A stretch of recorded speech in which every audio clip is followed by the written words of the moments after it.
Laugh Factory Network. Wait for it. Wait for it. Who am I? You sure you want to know? What does that make us? Sidekicks? It's the Trusty Sidekick podcast with your hosts, Jay Washington, Bobby Hill. What's happening, everybody? We are back. It is our best and worst comic book TV shows of 2017 here on the Trusty Sidekick podcast on the Laugh Factory Podcast Network with me, your resident supervillain, Mr. Jay Washington. And me, your resident superhero, Bobby Hill. Hey, make sure if you haven't already, check out our best and worst movies of 2017. We broke down all 6 of the big comic book movies that dropped this year. We did not completely agree. So go ahead and check that. Again, the movies that dropped from Marvel and DC. Because I know Kingsman dropped, and everybody's like, Kingsman's a comic book movie. It is not in the realm of what we cover here. Ain't nobody wearing no masks, no costumes, no nothing. Not okay. It's just Channing Tatum and Marvel, DC. So that's what we did. So make sure you guys check that out. This is our best and worst comic book TV shows of 2017. Now, let me say something before we even get into this list and the way that we have ordered them. There's a lot of people who don't fully understand what Bobby and I cover here on this podcast when we say we cover all of the live action Marvel and DC TV shows and movies. I'm going to give you the names of shows, just TV shows, that have aired representing Marvel and DC this year alone. And then you can feel bad for us. And I want you to keep count as we do this, okay? This is in no particular order. So I'm going to go with just Marvel shows. Now, that includes the Fox shows, okay? So these are still technically Marvel shows. Are you ready? Legion, The Gifted, Agents of S.H.I.E.L.D., Inhumans, The Punisher, Runaways, The Defenders, Iron Fist. That is just under Marvel's umbrella. DC, Arrow, The Flash, Supergirl, Legends of Tomorrow, Powerless, yes, Powerless, and Gotham. Oh, yeah, that whole thing. And you can even, just because we had added extra people, Crisis on Earth X, the crossover, because not only did it bring 4 shows together, it introduced a litany of other characters. So, a whole new Earth. A whole new Earth. A whole new Earth. Welcome to Earth. A whole new Earth. X. So, these are what we cover on a weekly basis here. So yes, that's 14 shows. 14 shows. Every week there's usually something on. It's very rare that there's a part of the year where there's not some show that's happening that we'll be covering, or a movie that's coming out. In the summertime, it's movie heavy. In the wintertime, we're heavy with shows and more movies. And movies. So we got a little bit lucky with maybe one show because it didn't make it through its full season.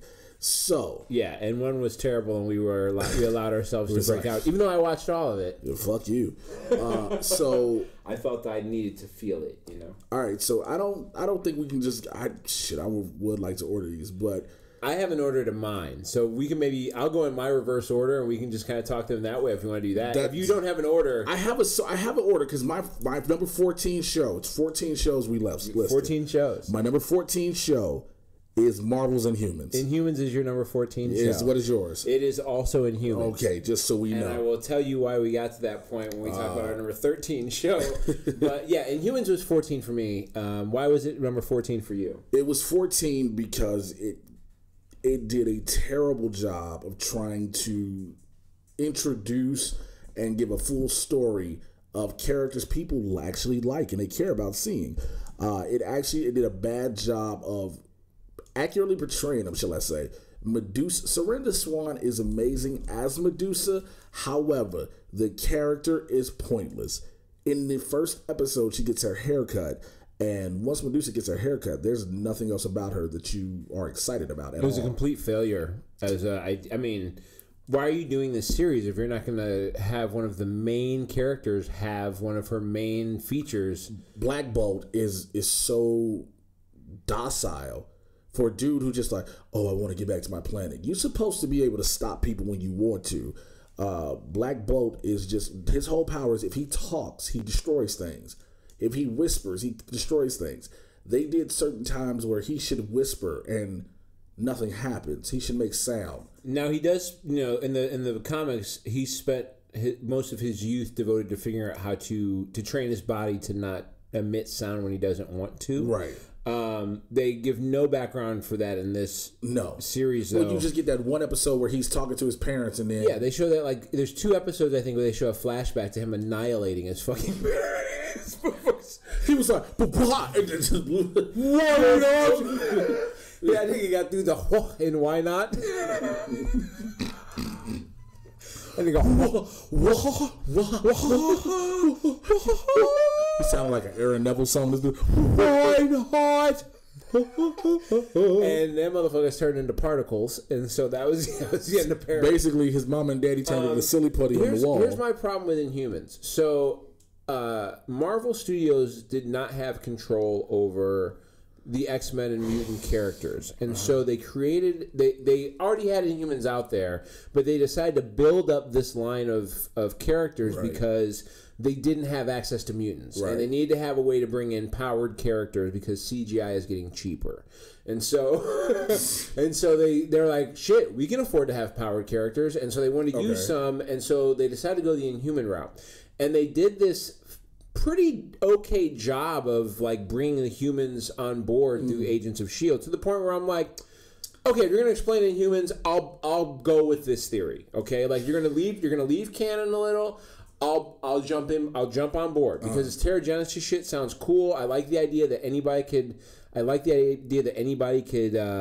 get it and like anybody could have it and we could. So that part was cool.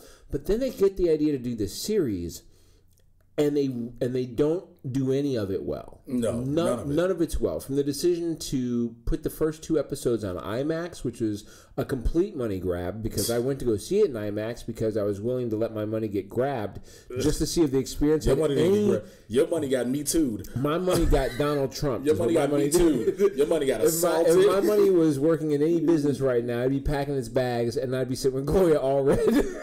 Damn. Because here's where the problems with this show are. The characters' best powers are almost never used. Right. They cut off Medusa's hair. Black Bolt uses his powers two times in present time. The other time is a repeated showing of how he obliterates his parents. Yep. What's his face? The dude who can figure out the angles to shit. Yeah. That dude. Karnak. He uses his power when he's up on Attilan. He goes to Earth, and 2 minutes in, he busts his noggin open, and the motherfucker can't scheme anymore. Gorgon. So now he's stuck down here. Gorgon is dead for a couple of episodes. It's just like there's just a whole bunch of problems. The fucking fish dude, they kill him off. He don't show up to the very end again. Yeah, he comes back at the very end. It's just the steps. Oh yeah, you watched all that shit, so I don't know what happened. The steps they took through this were just not well done. They did a poor job of trying to bring these characters to light with the idea that somehow they gain interest from somebody. I guess they felt that you could do that because now the story of Attilan is terrible. These guys are basically just a monarchy that have. They got slaves. Here's the deal: if you go through Terrigenesis and you don't have dope ass powers, you work in the mines.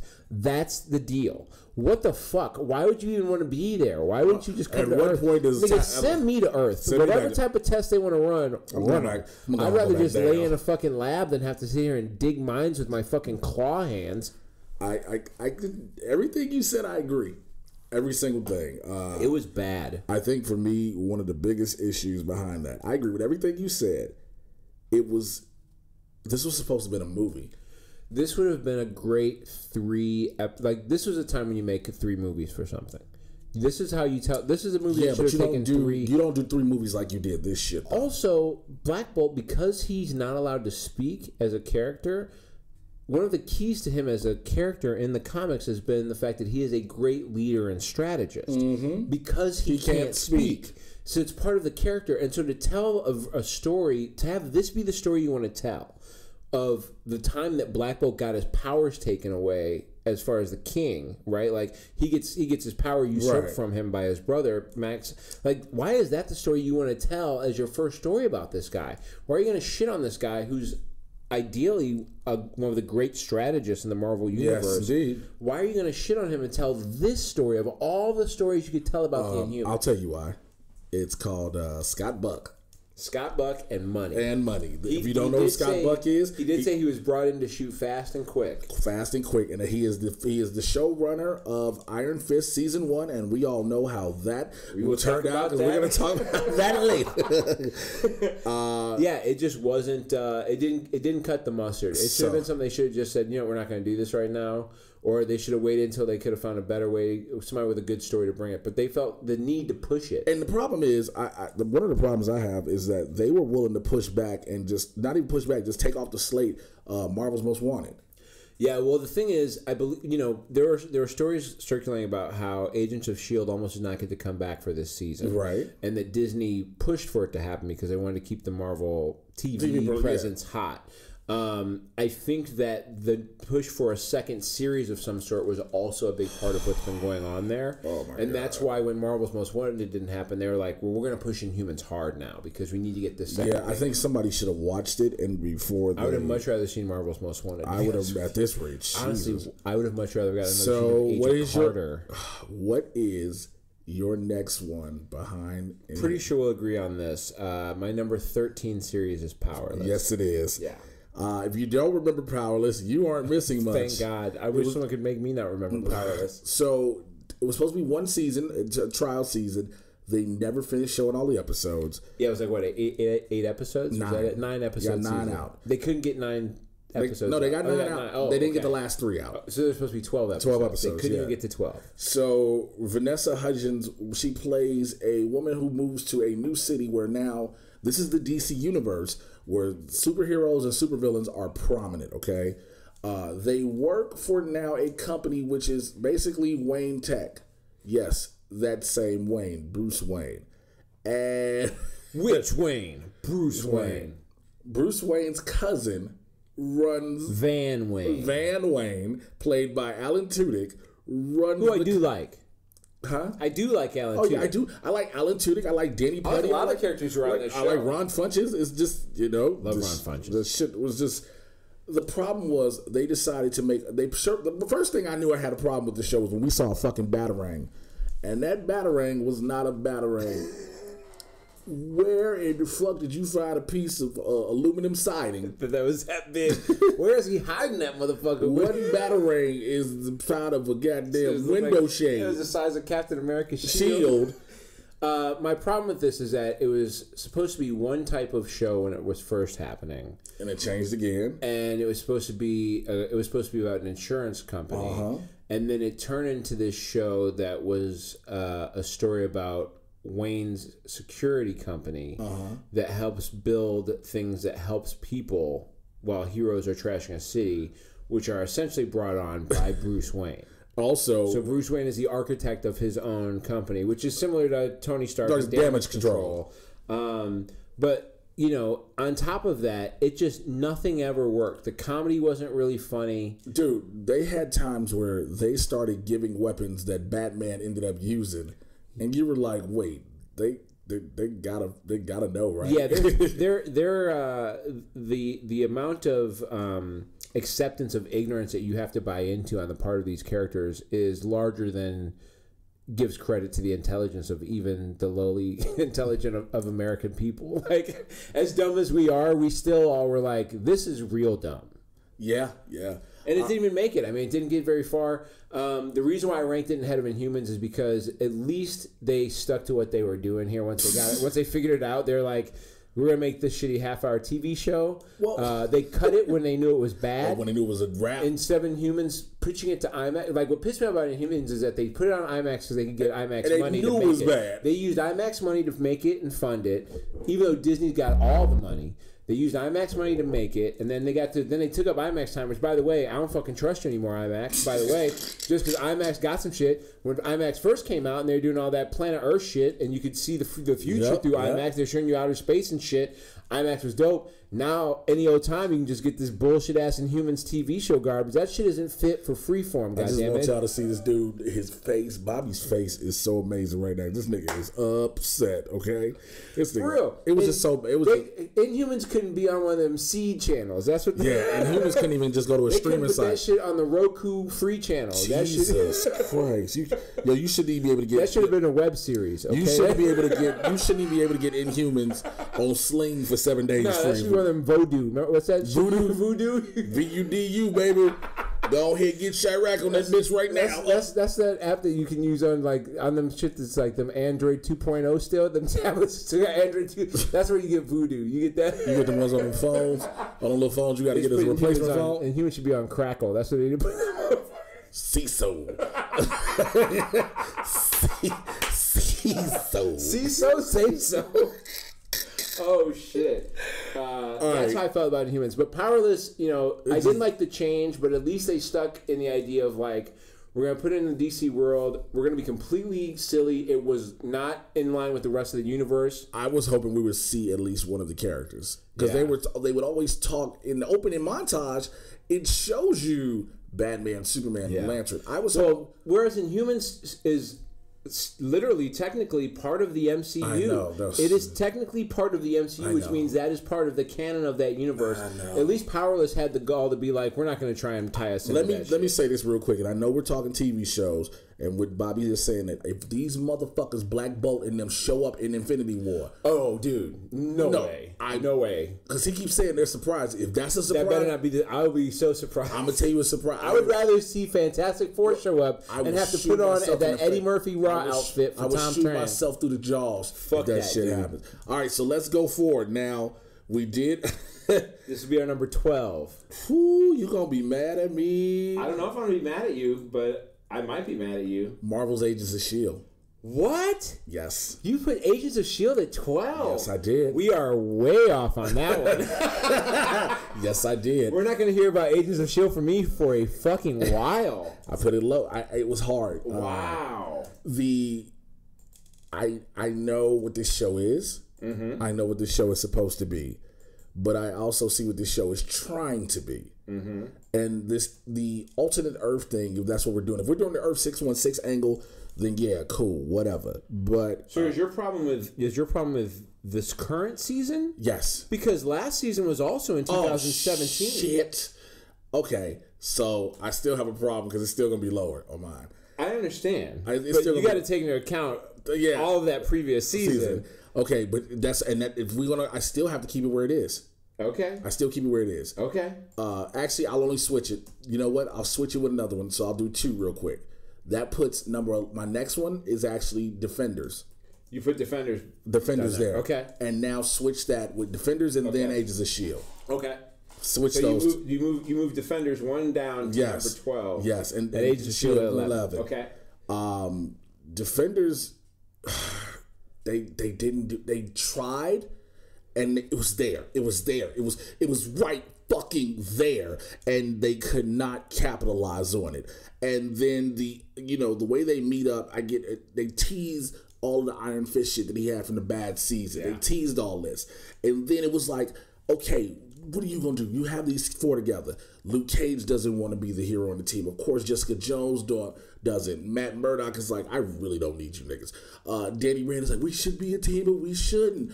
And the bad guy is Elektra at the end of the day. Right. The bad guy is Elektra. It's not just the Hand, it's Elektra. Yeah. I will say my problem with Defenders, and it ranked just slightly higher. I had Defenders at number 11. I'll tell you about my number 12 in a second because it's tied into that.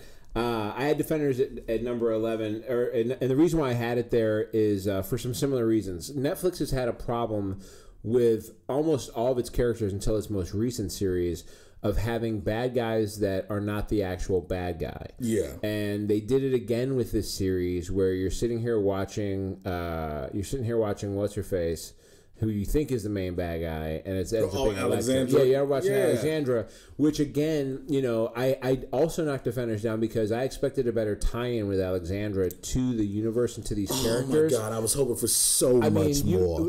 If you remember, I had suggested that possibly she was Danny Rand's mother who had gone through facial reconstruction or had gone through some type of resurrection of some sort, and that's how she was. And I thought that would have made for a much better tie-in to these characters, especially since Danny Rand was such a focal point of the series, which was also a problem for me, considering that my number 12 TV show of the year was Iron Fist. So I ranked Iron Fist below Defenders. I actually ranked Iron Fist higher. It's only small reasons. And the reason why Iron Fist ended up below that is because I just thought that the way they handled everything that was going on so oddly. I mean, there was a lot of odd situations in there with he and the other kids where it was just like Danny? Yeah, Danny and Colleen Wing?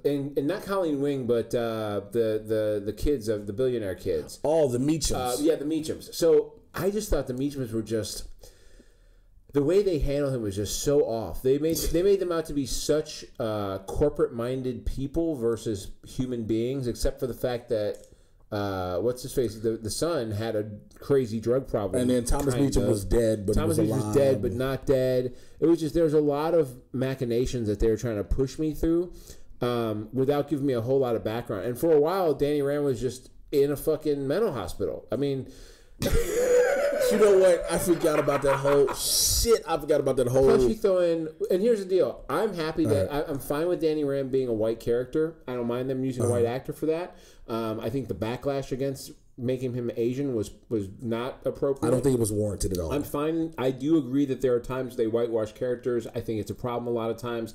This was a white character in the comics. He was a white character created. It was never no white. And the story makes more sense when you play him as a white character.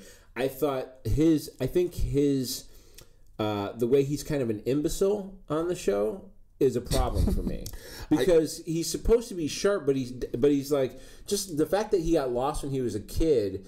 They make it out as if he couldn't have received any education by being away somewhere, and I think that's kind of ridiculous to me. They kind of I just want to know where he got that. He has one iPod. He's in Kunlun, right? So he's in Kunlun, and got a single iPod. So got a single iPod. Supposedly, Kunlun is just basic. You farm, you grow your vegetables, you farm your animals. Where the fuck were you charging this iPod? I bet. Right. You know what I'm saying? This isn't like Doctor Strange when he goes to what is it called? I can't remember the place he goes to where he meets the ancient one. Oh yeah. It's on the tip of my tongue and I can't remember it. I want to say Catmandu. No, I did too. That's why I want to say Catmandu so bad. Oh, but it's not like when he goes there and Mordo's like, "What is that?" Here, it's the Wi-Fi password. Right. He lets them know that even though they're in the ancient ways of training, that they still have a little bit of the new modern technology things. I actually put Iron Fist number 9. Now, wow. Here's why. The story. Camertage, that's right. Camertage, yeah, that's what it was. I can't remember.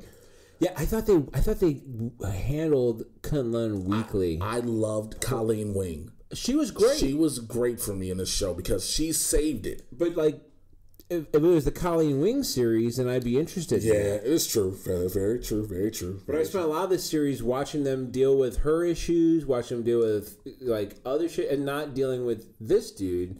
And like, I struggle with the idea of him playing. I was hoping that we saw more of the Davos being the Silver Serpent. Mm-hmm. Which the Steel Serpent, which he comes into later. Right. I was hoping we didn't have to wait until a whole other season, but we're going to get that season 2 right when it comes around because we've introduced him and that's what's going to happen. I don't know where we go with the hand itself because a lot of the fingers of the hand are dead. Some are still alive. But what is your number 9? Well, my number 10 actually takes me to the DC universe and the show Supergirl. What? Yeah. Oh yeah, Supergirl is my number 10 show of the year. Whoa! Yeah. I love a lot of things that they're doing on the show as far as the characters and where they're going. And let me put it this way: I expect to see over like a year's time that this is going to be a show I will probably rank higher as time goes on. But they fail in a lot of ways. A lot of the show is still built on, had been built on the Superman copying premises for the previous season. Well, that was season 1, though. Still, though, in season 2, they still borrowed some of those premises. I thought Mon-El is he's just an annoying fucking character to me, and so much of last year was built up around this love affair between these two, and the poor way they handled James. Yeah, that is. They just did James all types of dirty. Yeah, I think the Guardian hero is like a reason to give James Olsen something to do, and isn't very viable. Whenever the shit goes down, this nigga ain't worth shit. Yeah. He's occasionally there to block a bullet with his shield that comes out of his wrist. But this nigga don't really suit up for nothing because this girl's got everything on lock. Hey, could you imagine? Right? Hey, everybody go suit up except for James. It's just the idea of introducing this dude who's just gonna wear armor against a bunch. Like the show's about aliens. Can you picture this? Like everybody at the DEO, like yo, go suit up. Alex will get a couple of guns. Right. You know, John turns into the green shit. Carl busts his shirt open. They be like, James, listen. Hey, nigga, you look like you wearing just pieces of garbage cans. This is what we need to do. I'm gonna need you guys to take this pen and paper. Write the story up, okay? Do what you get. Nigga, don't do that. We don't need somebody to write up what happened. We don't need somebody to write the reports. We need journalists. We need somebody to keep the notes. Here's your camera. Okay. Look, matter of fact, you ain't got to go. You take your camera. Look, sit at this computer, okay? We got feeds all over, okay? Feeds all over. I thought the story with Mon-El's family was just it was a poor climax for me. I know they need to find a reason to like push Mon-El out of there. I thought the way it was done was just kind of whack to me. It underdid, like, all the strides it makes on a social level are outstanding, but all the compromise it makes in storytelling are a problem for me.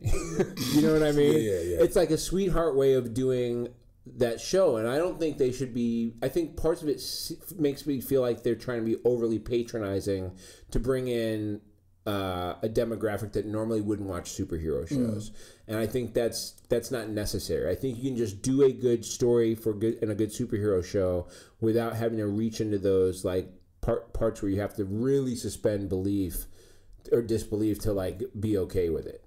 I'm with you on that one. Okay, so what is your number 8? So ahead of Supergirl for me right now would be The Gifted. Is it because it's just late in the year? Yeah, it's because I just haven't seen enough of where it's going to go. Okay. I think, again, we're starting to get to this point where, again, I'm going to be saying a lot of shows that I do like these shows pretty much from here on up. So there's nothing about these shows that I have any problems with on the whole. Well, I'm including both. There are shows that I have issues. There are shows I have issues with, but my thing about The Gifted is it's very new. Mm-hmm. I do like where it's going so far. I do have some small problems with it. How do you not know about the Von Struckers being a part of your history when it's only 2 generations ago? That seems like some shit. What? These motherfuckers causing giant mutant events just 2 generations ago, and you're not familiar with what's going on? You kind of surprised at that? You just Struckers now? All of a sudden you just were Struckers, and nobody was like, well, do you think we could be related to them Von Strucker motherfuckers? Is that a possibility? But, so I do have an issue with that. There are times where I've seen the show kind of compromise things that the mutants could have probably gotten out of, that they just kind of let themselves be taken for because it seems to help further the plot a little bit. There's a shit ton I like about it, though. The Fenris story is a good storyline to go to. They haven't used it anymore. We've never seen. Yeah, it's a fresh storyline. Yes, there are elements of what's happening that are very good for modern times. It's a great story about immigration and dealing with people who are from different cultures and backgrounds. Again, which of course the X-Men has always been good at pushing. It's just still very green to me. So, again, when we say 2017, we're counting the entire year. So, for me, it's things that have, again, they started off the year before they ended. So, here's why my number 8 is this for me. Okay. Gotham. Gotham is your number 8? Yes. I'm comfortable with that. Gotham is my 8. It's just the way that it went with certain things. We ended the story where now, all of a sudden, we were about to get Bruce's Batman. Right. I was like, wait, I'm still okay with that. But I'm like, that's not what the show is about. I'm here for that, though. I'm like, that's not what the show is about. They're about to end it, though. But here's what I do like about that, though, because Gotham is never sure that they're going to get another season. But they always got Bruce in the back pocket. Hey, you know we can just get this nigga cape. Get this nigga cape. If we find out they're getting canceled, he's Batman before this motherfucker. We get canceled tomorrow. Listen, get that Smallville. You got that extra script. What's the extra script? Smallville moment. Like, what's the extra script? He opens the door, and then he's got a cow there with like ears. We just gonna have it on standby. And we got a black car that all of a sudden is a prototype in the cave. Like this is in the script. We just ain't gonna use this script yet. But that is the thing with me for Gotham. It doesn't know what it wants to be. It finally made some switches and picked up a little steam. The whole Nigma, Oswald Cobblepot thing is okay. Now you get the inclusion of Sophia Falcone. I'm like, I can do without. But they finally have done one character justice that the 2 shows have tried, and now it's kind of been done well. And I'm hoping they don't fuck this up. It's Solomon Grundy. Yeah, Solomon Grundy. I'm hoping they don't fuck this up. Have you watched the most recent episode? No, I have not. I haven't seen I think, what was the very last one? The last one that I saw, Batman, I'm just calling him Batman now. Bruce and Alfred kind of had it out, and he fired him. Yeah. So, but it's like I like Solomon Grundy. You know, I like this. I just hope they don't do the whole thing where when he sees her, you know, when he sees... there are some flaws to him being Solomon Grundy permanently. Right, because it's like, what's her name? Tabitha. When he sees Tabitha, you know, his mind reverts back to like, oh my God, I'm Butch almost. And I don't want that. She does... I don't know if you've seen far enough. She does take some effort to try and make that happen. So there is a plan afoot to try and make that What's your number 8? My number 8 is Flash. I can't argue it. The Flash finishes at number 8 with me. Gotham finishes ahead of it at number 7 for me. So it's still... So we flip-flop because Flash is 7 for me. Okay, so here's what I like about Gotham, and I've said this from the beginning. They decided very early on that this was not going to be a canon show. Right. There's a lot of shows... The moment they included Fish Mooney, it was I never really watched like Sleepy Hollow or Once Upon a Time or The Brothers Grimm, but those are all fantastical shows, right? Yeah. You have to accept the premise that things are not normal in that universe where those are going on. And Gotham I see being the same type of show. And so I've always been willing to buy into it being off of the skewed thing. Like that looks like more like the graphic novel version of a Batman story or a Gotham story. And they've done a bunch of those with actual comics, right? So to me, I've always seen this as like a graphic novel type of a story about Jim Gordon's time before Batman really hits the scene. And so I've always been able to let some things slide. I liked the story last year. The evolution of Bruce Wayne, Jim Gordon dealing with Penguin, the city kind of crumbling, all that stuff was really good. Where it did fall short is in how it deals with some of its characters when it goes to get rid of bad guys. It struggles with actually like putting things to the side. I do have concerns about how old these guys are going to be when Bruce finally shows up. Everybody will tell me, they'll be like, oh, why are you worried about that? I was like, because these niggas will be AARP age. These are going to be some old-ass motherfuckers. These are going to be old motherfuckers. So why is Flash great? The Tetch storyline I thought was really good. That was a good one. I did have a problem with how tied into the Falcons it all became as we're getting into this new season. But I do like the fact that now Jim has asserted himself as the guy in command. Well, and also we got to bring back the Falcons for, if you do the Bruce angle, that's one of his main things, Carmine Falcone. Yeah. So I get that, but why is Flash your 8? So Flash is my number 8 largely because of last year. I was going to rank Flash. Savitar. I was going to rank Flash even lower, but this year got Flash to being a number 8. Flash would have been a number 8 show, or would have been a much higher show for me if this was the only season I was dealing with. The Savitar storyline was really not good. Of all the ways they could have solved the problem, and here's the thing, I get that they were trying to tie in the 3 seasons of bad guys, right? By leading it back to Barry dealing with himself and trying to close the Flashpoint loop. But I had a problem with the way that season ended very much. The idea that he so calmly was just like, I'll just go into the Speed Force, bye-bye guys, I'll see you later. Oh yeah, that one did. Like, what the fuck are you talking about? You finally get this moment of peace. You finally are on the couch talking about how you finally got a moment of peace, and now you're doing that. The playing with time travel is a thing that has always been a part of Flash, but they handled it really poorly in that season. I think I would have rather them spent less money going through time and maybe added a third Grodd episode in there. Well, I hate it. You know what? When you say time travel, one of my biggest issues with last season was how Savitar is, how he became. Mm-hmm. It's this infinite loop of he's going to be Savitar regardless. Right. I was like, it makes sense, but it's stupid. Sure. Because I get the whole way once he runs, he creates somebody. Right. I get that. Right. But the fact that no matter what, this bad guy is going to happen, I was like, ugh. Yeah, I had a problem with that. What I did really like, though, in this new season is DeVoe. And the storyline. Shouts out to any nigga with a process that can whip your ass. You know what I'm saying? Yeah. If you rocking a process in 2017 and you still handing it to motherfuckers, you are that dude. Hey man, I feel you. No Okay? fucking power to you. No, the setup for DeVoe has been great. The inclusion of a couple flashback scenes where you see Eobard Thawne as Tom Cavanaugh as Eobard Thawne as Harrison Wells, which I thought was great. I know, man, that's crazy. I thought that was really amazing, and so I think they're on the right track again. The stories have gotten right. The inclusion of Ralph Dibny has been solid, although they do need to find something to do with him. He's gonna have to find something to do. Fortunately, they pushed Wally out, which I'm kind of cool with for right now. Yeah. I did have a problem with them not using Wally a little bit further into the season as Flash, but with the way it's going, I'm okay with it. I like where it is now, and that's why it ended up where it is at number 8. So I already told you 8 was my Gotham. We talked about 7 was Flash for you. Right. We already know my feelings on Gotham. No need to go into that. No. You basically 7 is Flash because of, like you said, the ending of Savitar, the Savitar season into this one with the 1 episode in the Speed Force, 1 episode out. Yeah. I do like the inclusion. DeVoe has brought this season up. DeVoe bumped it up for me. Completely did. I like the way they're trying to use the assertiveness of Iris West as leader of the team, and not the Flash, not Cisco, not Caitlin, Right. not even HR, none of them. It's all Iris, and I'm cool with it. The fact Joe finna be a daddy at like 59 is another interesting point. Wally, that I don't know about. I'm not sure how I feel about that one. I said it's an interesting point.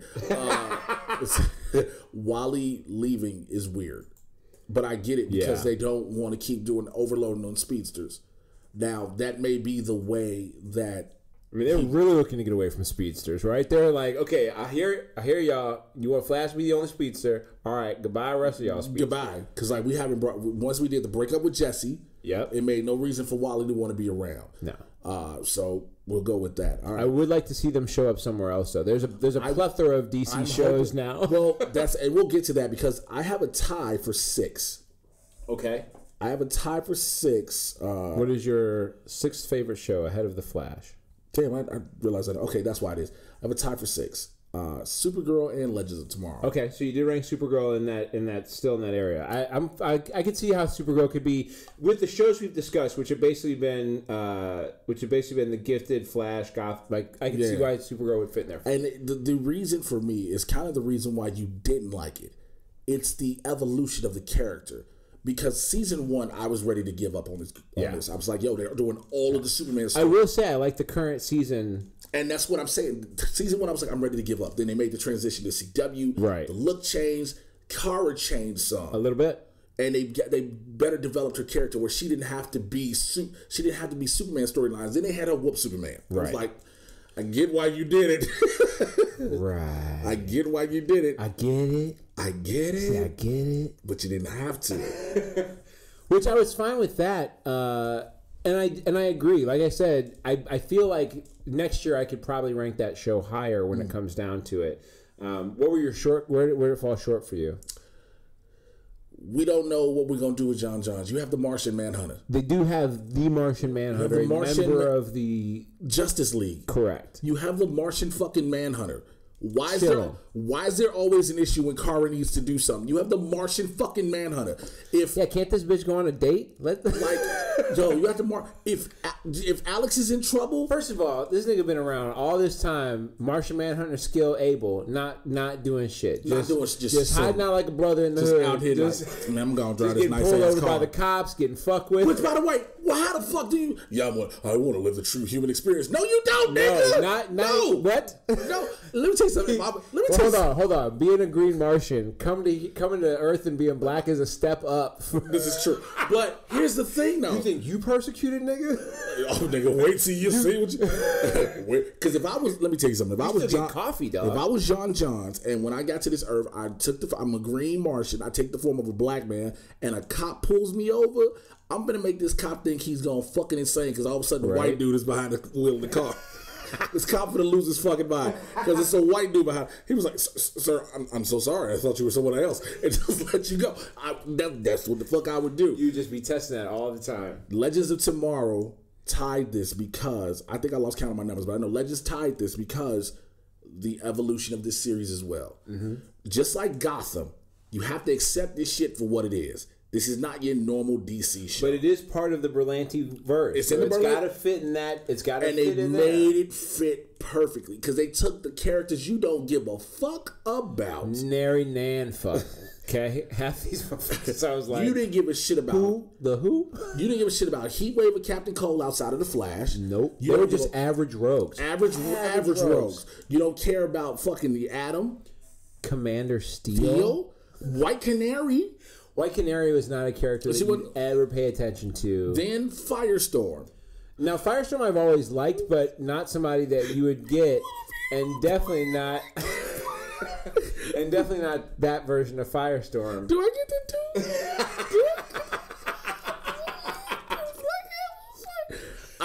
Victor Stein is dead now. And Franz Drama said, I don't want to do this no more. Okay? I don't have to be here. I need to get myself together for Greg. You think Greg want me to live my life and I ain't had sex in 3 years. Everybody else on I'm this out ship. here fixing this motherfucking ship. Everybody else on this ship that got some. I ain't got shit. Sarah be cuffing all my girls. Sarah out here fucking queens and shit, literally. I'm out here jerking it to the voice of Gideon. I'm out here beating Gideon. Don't even want to come in my room no more. Gideon writing sexual harassment complaints. Can you imagine Gideon sounding passive aggressive to Jax? Yes, Jax.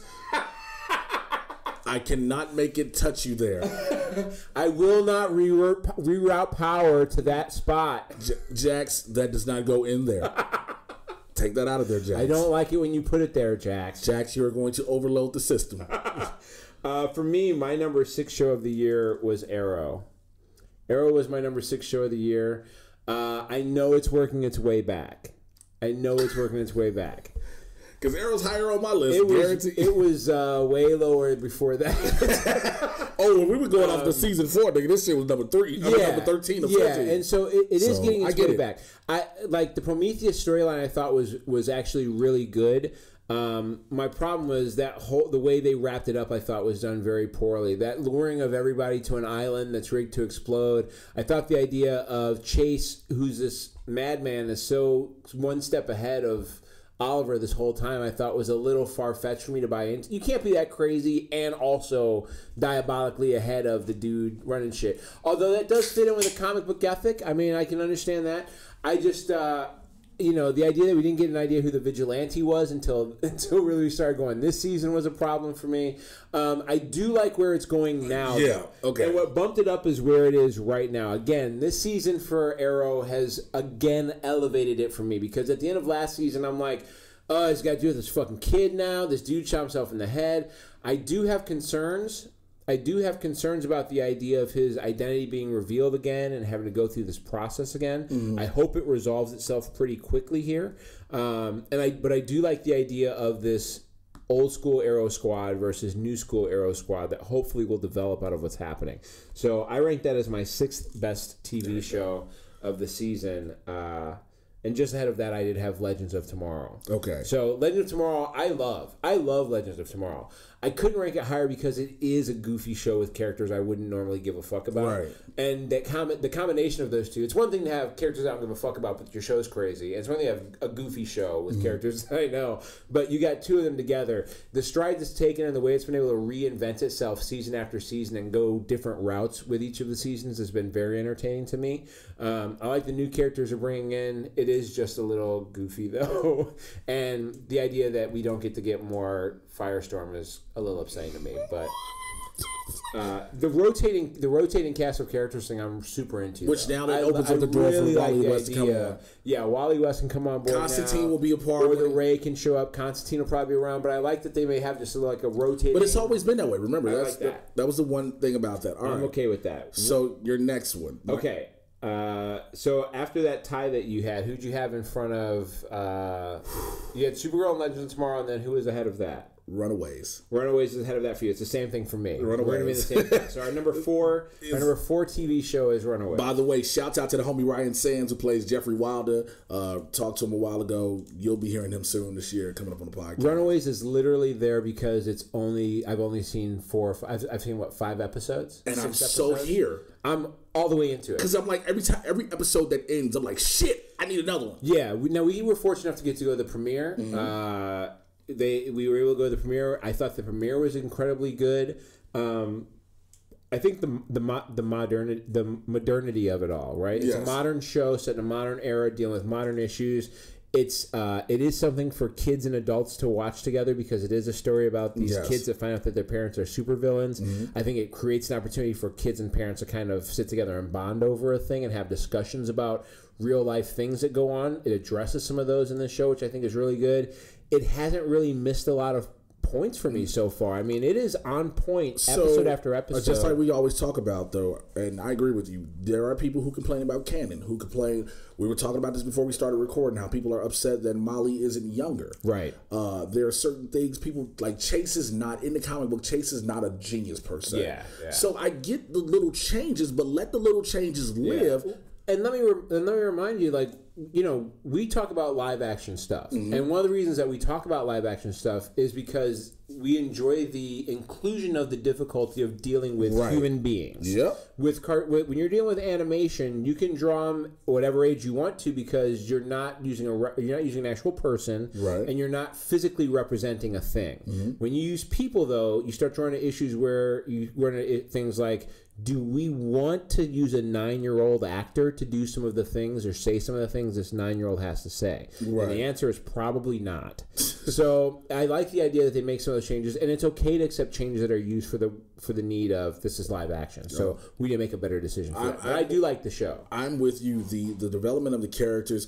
The best thing Runaways did. Don't mix them two up. Holy shit! I keep listening because they were limited in a sense. Yeah. The best thing Runaways has done is something that no other show has done that I can recall, and showed you perspectives from both ends. Yeah, you see what the parents are going through and how they come together. Episode 2, when they flipped the entire first episode on its head and said, this is what the parents are dealing with. Yeah. And I was like, that is so dope, because now it didn't rush and tell you that these are villains. Yeah, and you are getting a slow build as to why they are making the decisions they're making. Right. And it's playing out over this series in a way, because when you first hear that, I mean, after the first episode, I was like, oh, these kids are going to spend this whole series on the run from their parents. And then quickly after that, you realize that there's a lot more story to be told, which is great. I read an article where somebody was upset. I forgot, the author was upset because they had not run away. And here's the thing behind that. I get in the comic books, yes, they are runaways. Right. But they've used... I love how you can switch things up. Shouts out to Josh Schwartz and Stephanie Savage, where the first girl that the kids see sacrificed is a runaway. Yeah, and that is a running theme, is that that church was used to get the sacrifices. Yeah, they do uncover a list of runaways that they were getting. I mean, that's where the actual title comes from. Is that was what they were using for sacrifice? Which is it's not a bad thing at all. No, and I don't think that's a problem. And I think, you know, if you're going to have a series that's going to last more than one season, you have to have a season that builds up to this point where obviously the best way to end season 1 is to have them decide to run away. So now my next one after that. Yes, you're number 3. We've only got 3 left, right? No, I got 4. Did you include Crisis on Earth X as one of your shows? No, I didn't. Okay. You got a different 4 than I did. So what is your next show? The Gifted. The Gifted is your show. Okay, yeah, I've already named The Gifted. You named The Gifted. Yeah. What do you like about The Gifted? The Gifted took what we wanted to see in the movies and put it on TV. It handled the power so well and showed them using both practical and CGI, and it didn't have to be insane. Yeah. It showed you what could be if this really happened. Like you said, it involved a lot of current issues. It takes the Fenris story that has never been told. Never been told. And again, you said everything earlier, so that's when it's Gifted. Yeah, I think it was interesting that The Gifted came out at approximately the same time as Inhumans did. And the difference in how the effects looked on those shows was so drastically different. And the main reason is The Gifted uses practical effects a lot, and Inhumans did not. And also, granted, he's a piece of shit. Brian Singer, who's given us that he understands. Definitely a piece of shit. Lauren Schuler Donner, she knows. Simon Kinberg, they all know this universe now. This isn't like with Scott Buck and doing Inhumans. It's like you go from Iron Fist, a dude with a glowing hand, to making a team of kind of aliens, but not really aliens. You know what I'm saying? Yeah. You have this group that knows what they're doing with these characters. And now instead of having to make it a blockbuster and this grand spectacle, they're taking it to a scale down and put it on TV. It gives me a lot of hope for where the mutants are going as far as characters, because the last few mutant projects we've gotten have been pretty solid. Deadpool on the movie side, Logan on the movie side, The Gifted, like X-Men. Still a movie we have yet to discuss. Apocalypse was the last thing that they made that was either bad or at least arguable. Yeah, so I've got three before all those. So I've got 3 more left. I've got 3 more too. Okay, what's your number 3 show? That would be. Where is it? I'm looking at it. Well, here, I'll give my number 3 because it's one we've named already. So just in case yours isn't. Is yours number 3 and one that I talked about? Go ahead. No. Okay, I'll give you my number 3. So my number 3 show for the year was Agents of S.H.I.E.L.D. Okay. That's right, Agents of S.H.I.E.L.D. I liked Agents of S.H.I.E.L.D. a lot. That's what it was, okay. And so for me, Agents of S.H.I.E.L.D. was really built on last year. Agents of S.H.I.E.L.D. was tremendous last year. To me, Agents of S.H.I.E.L.D. was probably one of the best action superhero shows from that previous season. I just thought the 3-story arc was outstanding, going through those different characters. Those are my last 3. Okay, you got your last 3 set up? Yeah. Okay. So yeah, Agents of S.H.I.E.L.D. for me was just outstanding. The 3 different storylines they ran last year with Ghost Rider, the framework, and like pulling it all back together at the end I just thought was outstanding. It was one of the best for dealing with 20 plus episodes of television and driving the story from the Ghost Rider all the way through. I forgot about that initially when I was thinking about my list. Yeah, and the Hydra stuff. It was outstanding. This season, I know what I feel like they have a place they're trying to get to with it, and so I'm riding with it for now because I am comfortable. If they're trying to find a way to tie this into the movie series, hey man, if you're finally gonna build that link, I'm ready to go with you and see what's going on with it. There's going to be... I've watched the latest episode. It does look like upheaval is coming. I'm kind of in for that. I'm ready to see how this all falls apart. One of the things this show does very well is leading you down a path where you're not sure where it might be going, and then you get this great time that comes together. And I'm expecting something as good as what I got last year, and I'm starting to see that a little bit now. So my number 3. It's going to make a lot of people mad when I say this. The Punisher. Punisher is your number 3. I don't know if that's a top 3 show. It's a top 3 because a lot of people. This was a character that wasn't even a thing until season 2 of Daredevil. Listen, there's nothing that can't be said that I haven't said already in the review.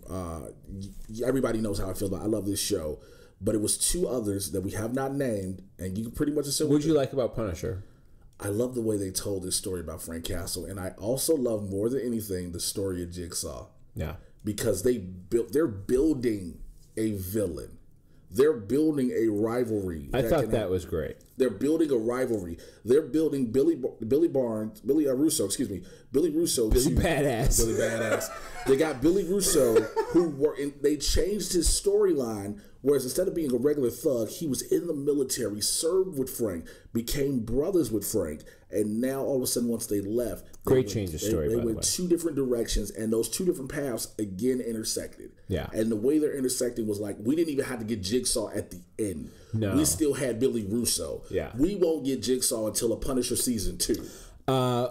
As we talked about earlier when we were discussing this, one of the problems that I've had with Netflix series is they introduce a bad guy who then they take out episodes way too early, and it's no good. What they did with Luke Cage and Cottonmouth. What they did with Luke Cage and Cottonmouth, what they did with Defenders. I mean, this has been a repeated issue for them. What I really liked about this series with the Punisher is Agent Orange is the bad guy he knows he's going after. Billy Russo is the bad guy he doesn't know he's going to have to really deal with. Yes, I agree. And instead of doing some grand thing where Billy somehow takes out Agent Orange on his own and assumes the top main bad guy position, almost until he can't... I mean, it takes it being discovered that Billy Russo is not a good guy for Billy Russo to give in to the fact that he isn't a good guy. He's just moving along doing his thing. Yeah. And even though they're bad and he knows that they're bad, he's not letting anybody know he's he's playing both sides until he gets discovered, which he then goes full on bore on into being the bad guy, which I like. The way they handle the PTSD stuff is great. The growing of the character Micro is great. The use of Madani was excellent. That's a great actor, by the way. The character, Amber Rose, yeah, she was great as Madani. Her ability to play off of Russo, them together, they had great chemistry.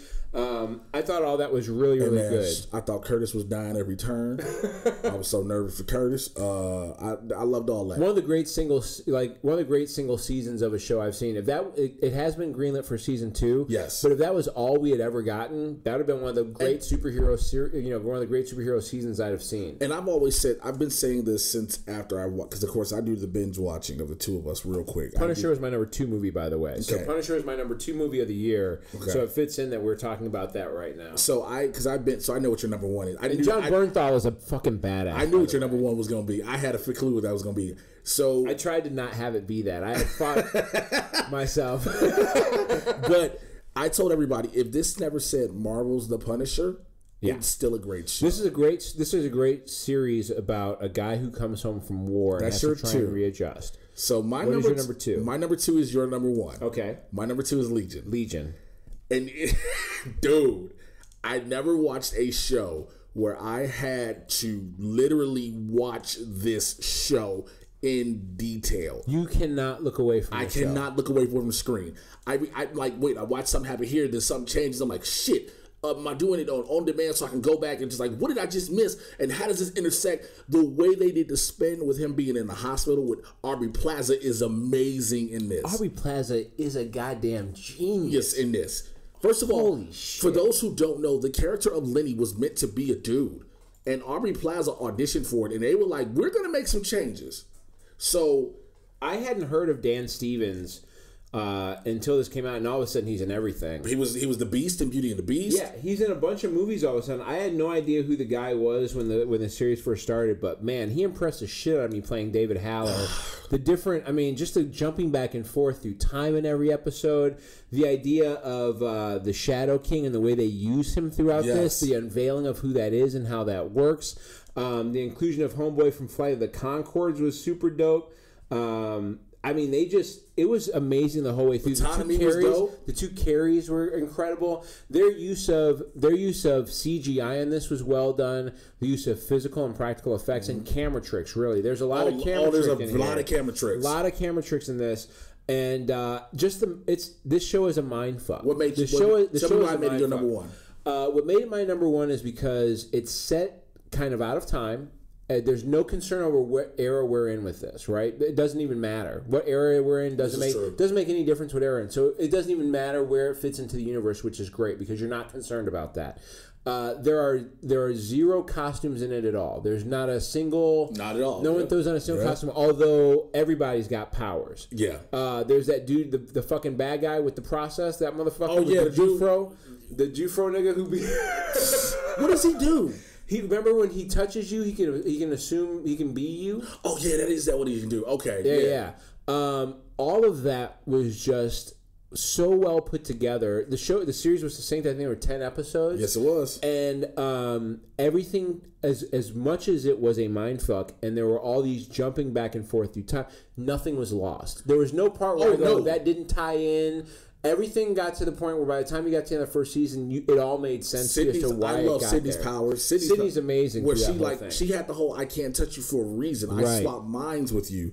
Yeah. So that was why we talked about that. So that was all for Legion for my number 2. That was your number 1, which brings, of course, my number 1 is Arrow. Arrow is your number 1 show out of all 14, and I will tell you why. Season 5. Season 5 was the Prometheus series was big for you. It brought it back. It picked up a lot of steam. It had to pick up a lot of steam. It did. It included the new teammates. The new teammate. You had the one that's the traitorous. You had what you said. I think it helped you be number 1 because the guy you hate is the traitor. The guy. Which about it, that's what goes. They satisfied you by being the traitor. You've hated Renee since he showed up. But also, what you said about Prometheus. With the character of Adrian Chase just being like, what type of sadistic dude is that? Right. He wanted Oliver to kill him the whole time. Right. Yeah. He kept hoping Oliver would He was like, yo, you just gonna kill, because I'm gonna prove to you who you are. Right. And I love that because he did the mindfuck of I worked alongside you for all these months, and you never knew it. I was pulling your strings. I want you to kill me because I want to prove that you're a murderer. Yeah. My only problem my issue with that is, when you're around a bunch of people who are supposed to be detectives, somebody should be up on your game plan. I would agree with that. But again, you have somebody, when you're somebody who's as psychotic as he was, who planned him, you put somebody on his team on purpose. It does fit the idea of a comic book story because this happens all the time in comic books. And we never see it. Great. And they did that. Now, then you transition to this season. I don't know why people are still upset about the whole Olicity situation. Yeah, I get in the comics we're supposed to have him and Laurel, but guess what? Laurel is dead, and I really doubt he's going to marry Laurel number 2. Yeah, I'm not sure what happened, but I think essentially fans tend to believe essentially at some point Ananda Parbat, when he ended up with Felicity instead at some point, from that point on, what was supposed to have been written most likely for Laurel has been Felicity's part. Because I hate to say it, regular Laurel, many people didn't attach to Katie Cassidy as that. Yeah. Black Siren? You're a wrestling guy. Yeah. And if you're anybody who's listening as a wrestling fan, you know how this works. There are some people that no matter how badly you try and put them over, Roman Reigns, you just can't get over. My nigga! You know, you just can't. Hold on. I don't need to do shit else for a minute. This nigga Bobby oh my God. I love the fact this nigga just subliminal Roman Reigns. Listen, because it's the truth. But that's the truth, right? Yeah. There's some people that no matter how hard you try and put them over as a good guy, you just can't. And there's some people that no matter how hard you try and put them over as a bad guy, The Rock, you can't, right? You just can't turn somebody into a heel sometimes, and you just can't make somebody a face sometimes. And Katie Cassidy works well when she is being that sly, mean, when she's being a badass. When she's a badass person. Yeah. Alternatively, when you look at someone like Caitlin Snow and her deal with being Killer Frost on Flash, that's a character where no matter how bad you try and make that character seem like, no matter how bad you try to make Danielle Panabaker seem like a bad guy, she's just too nice looking. Right. You know what I mean? When I see her, I'm like, you're a bad guy. Get the fuck out of here. Yeah, Killer Frost is like, you don't have to freeze me, girl. I don't believe that you are bad. We don't believe you. We need more people. I'm gonna need some receipts on them frozen tricks. So, those actors are very converse to each other in that I buy Katie Cassidy as a bad guy more than and I buy Danielle Panabaker as a good guy. So we go back to that. So people were mad about the Olicity situation. Yeah.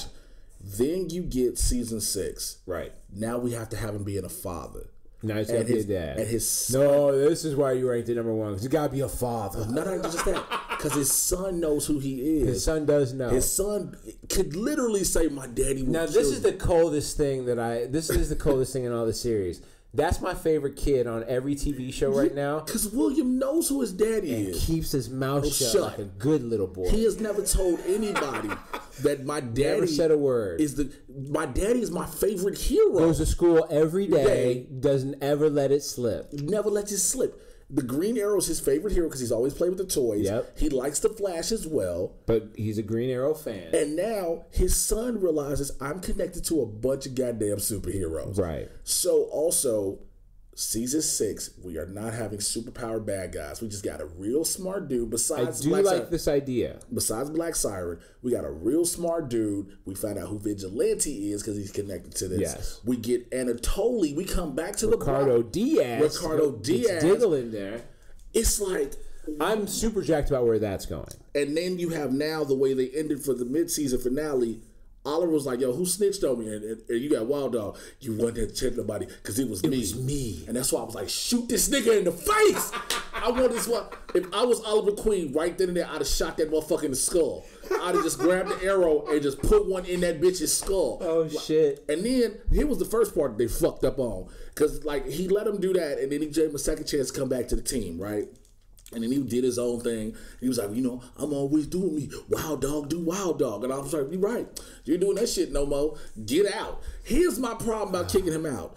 You didn't kick this motherfucker out without to tell him to take off that gear. Okay? Because you ain't paid for that shit. You return that suit. You can pick up your hockey mask and that jersey. Pick up your old mask and your old jersey. Your Wild Hogs jersey. And your motherfucking your camo pants. You get that Anaheim Mighty Ducks jersey you've been kicking it with. And you go and grab that and get up out of here. Because you can leave that shit behind. Leave me my stun pistols. Right. All these stun bullets, nigga. Go back and use the regular bullets and killing niggas. Because you know what? You got to murder rap yourself. So...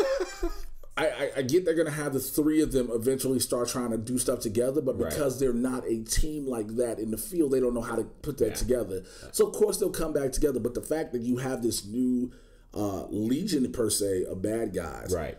I do like that. Finally, a rogues gallery. It's a rogues gallery for them. And, again, it's nobody's superpower beside Black Siren, who's going to be conflicted because she sees Quentin Lance as her daddy, just like as Lance sees his daughter. But Kate and James... You get, again, Ricardo Diaz. You got Anatoly and freaking Vigilante. You got all of them. It is amazing what they're doing. That's why it's my number one show. And it also helps the fact I got Deathstroke back for 2 fucking full episodes. You did get 2 Deathstroke episodes. And I loved every moment of seeing the evolution of the Deathstroke suit. Again, for those people that have a problem that think Jay is an anti-DC guy, he has just named a DC show his number one show. For the season. If you go back to the movie releases, he ranked a DC movie pretty high there also. So make sure you keep that. Manu Bennett, whenever he comes back in as Deathstroke, the way they did that again, him and Aces with Joe, and to watch the evolution of the suit in the background was the best thing. Was a good thing for me too. I would like to give a hearty shout out to Crisis on Earth X. Man, listen, it was only 4 episodes, so we didn't include it in our best series because it was just a 4-episode pulling together of some of the main characters from the Berlanti universe. But it was I wish it should be up for a miniseries award, is what I think.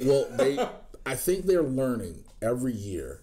It was super fun. Let's go. The first one was Brave and the Bold, Oliver and the Flash. Right. The second one was still Brave and the Bold, but then we got the inclusion of the Legends. Right. The third one, the Dominators, and we'll get Supergirl. We'll do it. Don't worry, we'll get it. Right. Well, by the addition of Supergirl, you could add in the alien element. That was a great part of that. And then this one, they said, you know what? We're going to make this entire thing one long show that just spans in the time slots of each of these individual shows. Great idea. Because they're like every other show, like last season, every show kept its theme from each episode when it switched over, right? This one didn't do that. No, they just kind of focused a little bit more on the characters from that show. It was like what this storyline is all the way across. Right. And again, you introduced us to the Ray. Yep. So you got a Citizen Cold. A nicer Snart. I love it. There is an Easter egg. We brought it up in episode 74. If you have not watched it and pay attention again, when Barry and Iris are trying to get married, there is a waitress bartender lady who looks at Barry and she's in awe. And it's not like a crush type awe. Like she's just amazed by him. She is going to play a pivotal part in this. Something's going on with that. I'm pretty sure of it. So Crisis on Earth X definitely has to get an honorable mention. That's why for me. What about you? That was my honorable mention. Besides, don't you want to say more? Why did I like it? Yeah, I think all those things were great. I think they really spent their CGI budget properly across these 4 shows. They didn't seem to spare any expense when it came to stuff they had to do. You got some sightings and great cameos from guys like Red Tornado, who I thought was cool to include. I just think it was the best way they could combine these 4 different shows in a way that worked, where they gave everybody a fair share and a fair part and a fair role in something that was going on.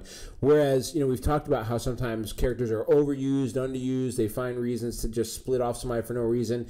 Here it seemed like everybody had a purpose. It made sense for everybody to be where they were.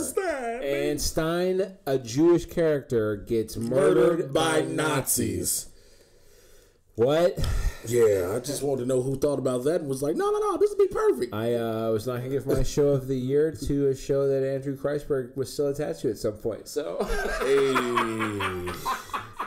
hey, Sue, listen, that's been our picks of the top best and worst TV shows of 2017. What are yours? Do you agree with our list? Woo, Jesus, hit us up on Twitter. There's 14 of them, so I'd love to hear anybody that thinks they want to rank their 14 and what they love the most. Yeah, make sure you hit us up on Twitter at Sidekick Trusty, Instagram, Trusty Sidekick Pod.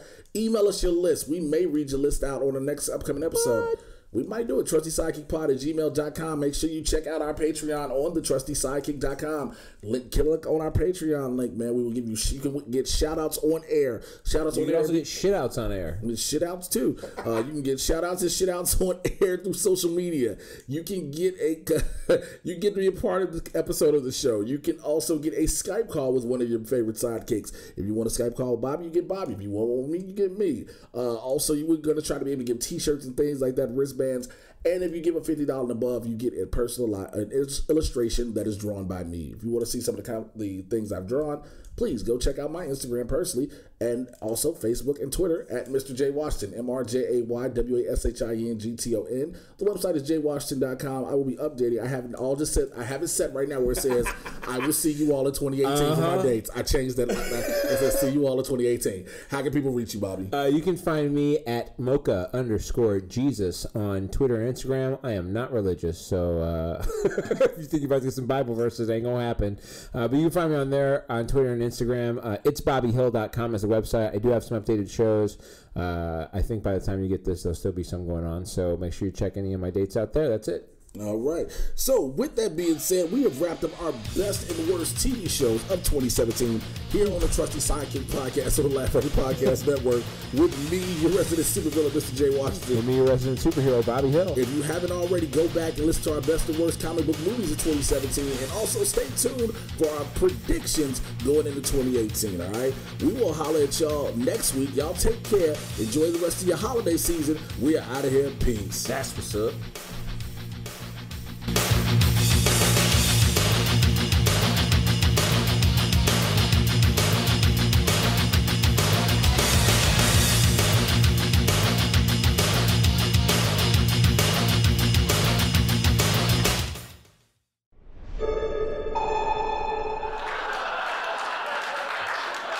Laugh Factory Network.